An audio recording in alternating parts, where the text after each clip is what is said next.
Hello po, another Duterte po ang ating babasahin. Ito po ay si Mr. Paulo Pulong Severman Duterte. Ayan. Pakita niyo po sa akin kung ano nakikita ng tarot. March 24, 1975. Ating i-reshuffle.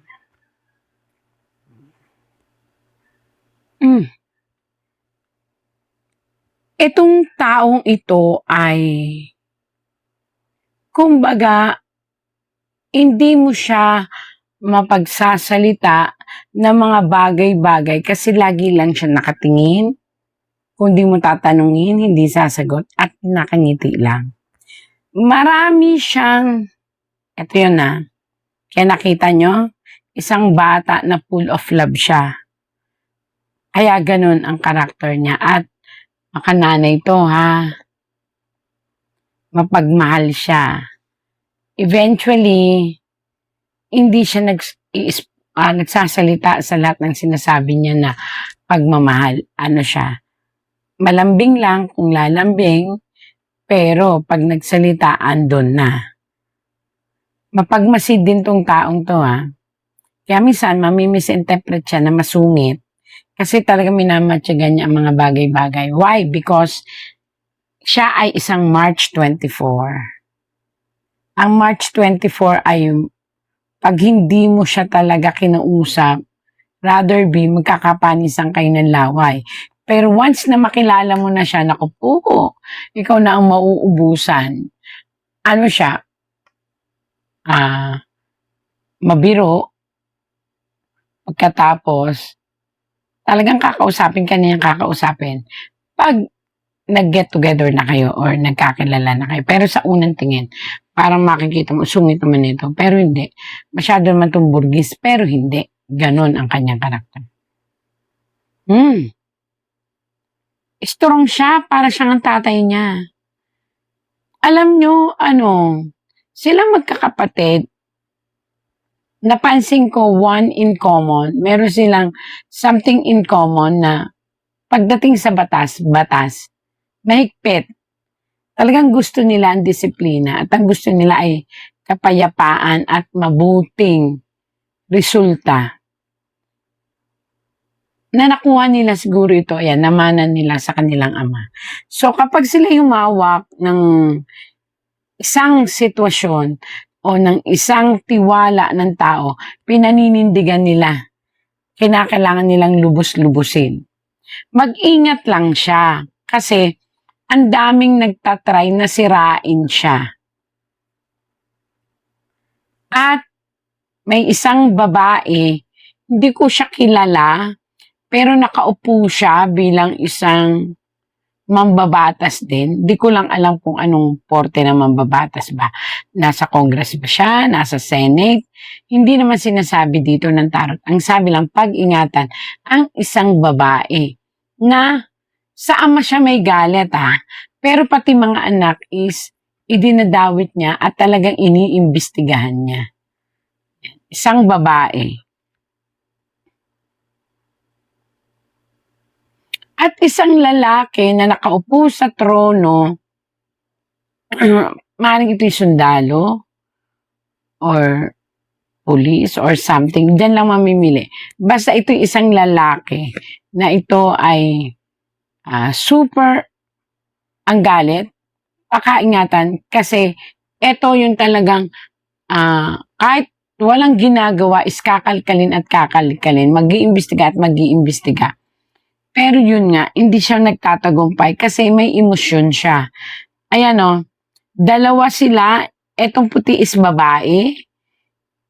I mean, maaaring ito ay si Vice President Sara Duterte.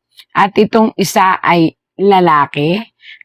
It means dahil siyang tinatarot ko, si Sir Paulo to, na pinag-iinitan nitong lalaking ito. Ayan lalaki. Isang lalaki na talagang ginagawa niya ang lahat para sirain ang dalawang to. At ito ay dating nasa linya ng militar. Or, ayun, at isang babae na maaaring ito'y attorney kasi ayun no, meron siyang hawak na panghukuman at nilalaban daw niya ang kanyang, kaya siya nakapula, ang kanyang galit. So it means may galit itong babaeng to. Ayan, may galit ang babaeng to, inilalaban niya, at dalawa silang naggagawa ng proseso para si Binibining Sara Duterte at si Sir Mulong ay maipit ang sagot. Ang tanong, maiipit ba sila o masisira ang kanilang pangalan? Aru, nakabaliktad na tadhana. Etong babaeng ito, atong lalaking ito. Etong babaeng ito, lumabas ulit, babae at lalaki, may inihahatag sila na papel sa, ito ay, kumbaga, manggagawa ng batas ito. Inihahain nila. Ito po'y nakabaliktad. Kaya mangyayari po ay hindi again magpa-prosper. At hindi ito, kahit anong gawin nila ay hindi magtatagumpay. Hindi ko alam kung bakit. Alam niyo kung bakit hindi siya magtatagumpay? Kasi dadaan po ito sa korte pa rin. At ang may say pa rin nito ay ang pinakamataas na hukom ng Pilipinas.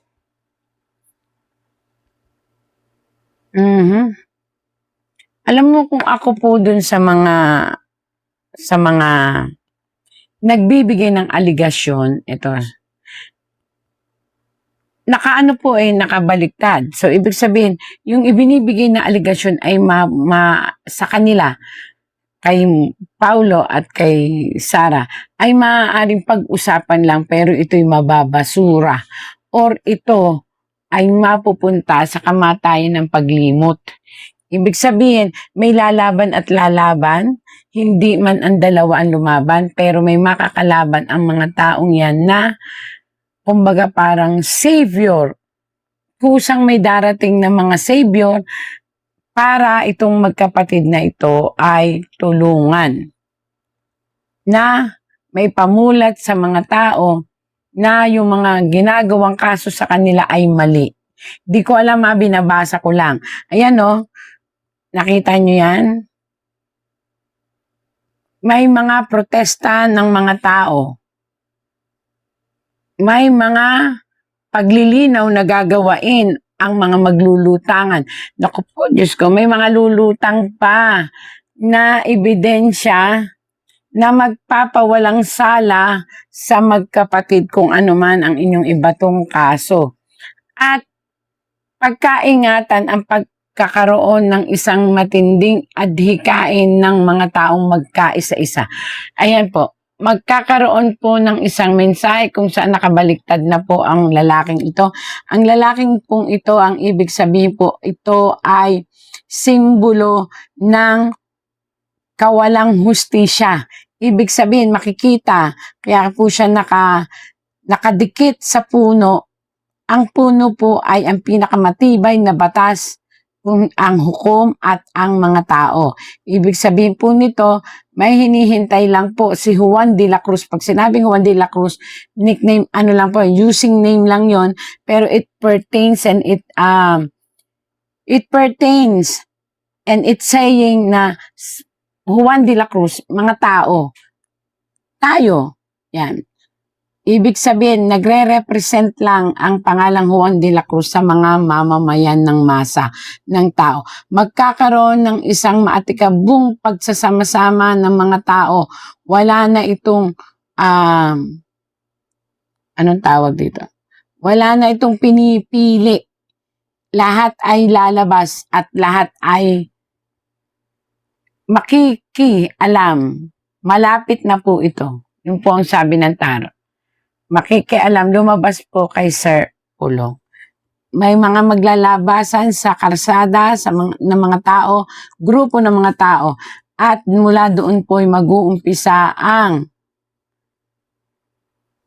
pagbagsak ng ating gobyerno. Kaya pag-ingatan po yung mga ipinupukol na negatibo o kaso sa magkapatid. Kasi po, taong bayan na po ang napipikon sa nangyayari. Parang ang lumalabas na sinasabi ng mga taong, ito po yung sinasabi lang po ng mga taong bayan. Ako po yung tagabasa lang ng tarot. Interpreter lang po ako ng tarot. Nakita niyo po yan, mundo? Ito ay si Juan de la Cruz, represent people of the Philippines. Nakita niyo yung mundo? Tapos nakita niyo nakahawak ng mga tao?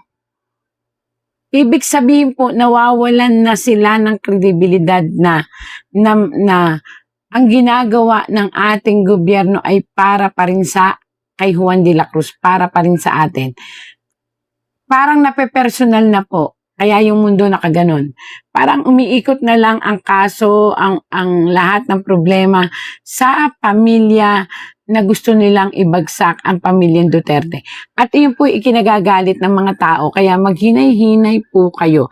Dahil ayon po sa tarot, magdiriwang ang Juan de la Cruz o ang masang Pilipino. May magaganap po na maatikabong paglabas ng mga tao sa karsada. Ito po'y malapit na. At ito po ay, kumbaga, susuportahan na talaga kahit ng militar. Pagbabalik loob po ng mga tao na nasa linya po ito, maaaring ito hindi lang tumarin, kundi ito ay mga kapulisan or ito ay mga kasundaluhan. Magbabalik loob po sila sa, nakabaliktad. Hindi po sa politiko, kung hindi sa mamamayang Pilipino.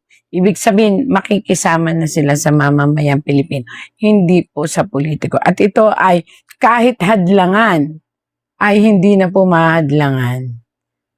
Kahit sila na po ang magdidesisyon. Ayan, pag-aaklas at pagsasama-sama ng militar, maging pare, maging magkakaisa na po ang mga ito. Mawawala na po yung level of color. Hindi na, darating ang time na wala nang papansin sa kaso na ibabato nyo po. At ang hahanapin na lang ng ibabato nyo doon sa kay Pulong at kay Sara Duterte. Yan po yung nakalagay dito. Ayan po. Kung hindi, ang huhustisyahin na lang ng taong bayan ay matanggal at babalik ang issue sa korupsyon. Naku, talagang ang mga tao po ay sa korupsyon talaga. Korupsyon na talaga ipalalabas nila. At may isang babae, hindi to ang vice president natin, ha? Kasi isang babae na pinipilit na talian, inang bayan po to. Hindi po ito pertain kay Sara Duterte o kay Mulong. Ito'y inang bayan na pinipilit na talian o siguro piringan upang wag makita ang katotohanan, braso na itinali upang hindi makagalaw. Subalit, may mga parating na unos sa ating bansa na yun ang magtritrigel sa inang bayan o sa mga taong nakatira sa bansang ito upang mag-aklas at hingiin ang pagbaba ng ating presidente. Yan po. Yan po ang linaw. Ang inang bayan po ay maiipit sa mga kung ano-anong kagipitan, ekonomiya, maiipit sa lahat ng, maaaring sa gera rin, maiipit sa pamamarang ekonomiya, at sa pamamaraang tuluyang tumaas ang lahat, at mawalan ng pag-asa ang Pilipino, at maisisingit pa doon ang nakikita na pagmamanipulate na kumbaga hindi na tungkol sa gobyerno natin, kung hindi kung paano pabagsakin ang isang pamilya. At doon, mapipiko na ang Pilipino at magsasama-sama. At maaaring hilingin ang pagbaba ng pinakamataas na namumuno sa kapuluan. Yan po. Yan ha, hindi ako nag-ano. Yan, kita nyo. Nasirang tower.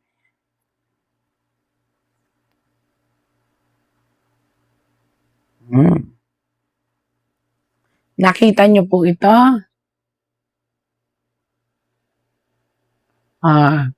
Ibig sabihin, Sir Mulong, laban lang po. At tulad ng sinabi ko po, kayo ay susunod sa yabag o yabak or footstep of your father. It's either you or Ma'am Sara Duterte ang tatangkilikin muli ng mga Pilipino. At nakakatuwa po kasi itinutuloy nyo ang legacy ng inyong ama. Kaya lang, ang daming nyo talagang distractor. Gusto nilang i-distract ang lahat ng ginagawa nyo. Wag po. Tuloy-tuloy lang po. At makikilala muli ang Davao na pinaka-peaceful na lugar. Kahit may gumagalaw na mga tao na gusto kayong pabagsakin. Wag po kayong susuko.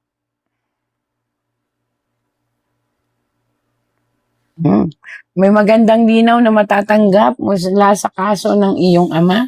Hindi ko alam kung ano ito, pero may maganda pong matatanggap mula sa kaso, magandang resulta mula sa kaso ng inyong ama. Hantayin po natin kung ano to kasi nakangiti ang lahat.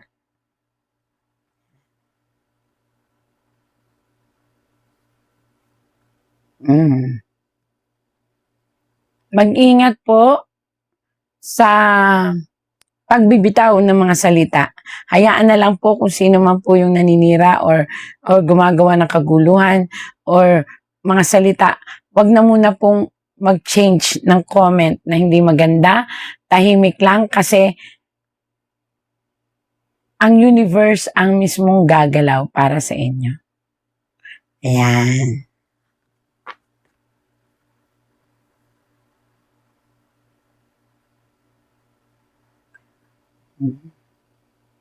Muli at muli, mamahalin kayo ng buong mundo, ang pamilya nyo. Just keep on doing good things po. Dahil meron po ako ditong nakita na kayo ipuproklama o bibigyan kayo ng award kasi may magandang mangyayari sa inyong hinahawakan. Yan.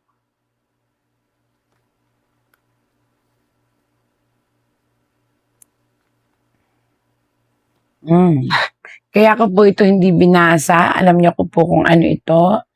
Ibig sabihin po nito, kayo ito, pinipilit nyo ipamulat sa mundong ibabaw na hindi kasalanan or walang kasalanan ang pamilyang Duterte. So, hayaan lang po natin. Kasi ito po, tao ang magpapatunay na kayo ay malinis at walang problema.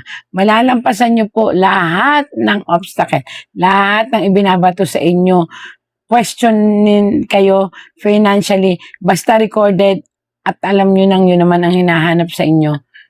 Paghandaan nyo dahil kayo po ay mawawala na ang pagdududa ng mga tao sa inyo. Dahil sa isang ihahatag ninyo o ilalatag na katibayan. Lahat po yun ay aayon at mapapakita na kayo ay malinis ang intention politically.